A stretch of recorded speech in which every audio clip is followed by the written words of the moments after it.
Installation for Bilbao reflects Holzer's expanding engagement in the late 1980s and 1990s with architectural space and, more specifically, with the institutional space of the museum.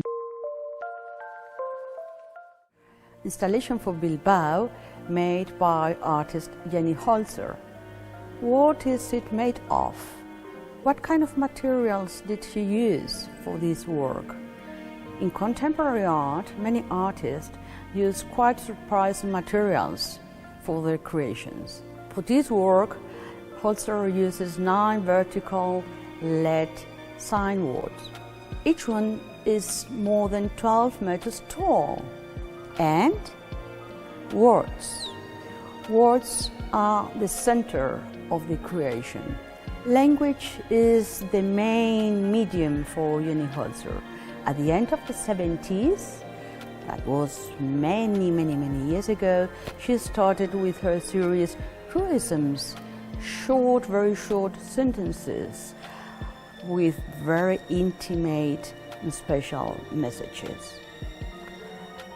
Holzer follows a strategy. She's very clever. She uses this kind of billboards, electronic billboards that we can find in the supermarkets, in the streets, in the underground, and she brings them into the museum. Also, this piece is made in 3 different languages: Basque, Spanish, and English.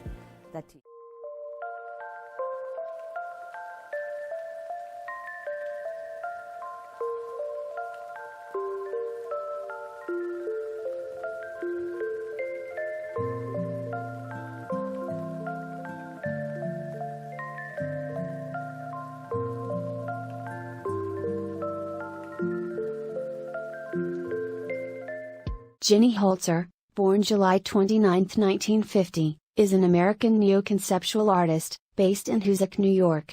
The main focus of her work is the delivery of words and ideas in public spaces and includes large-scale installations, advertising billboards, projections on buildings and other structures, and illuminated electronic displays. Holzer belongs to the feminist branch of a generation of artists that emerged around 1980, and was an active member of Collab during this time, participating in the famous The Times Square show.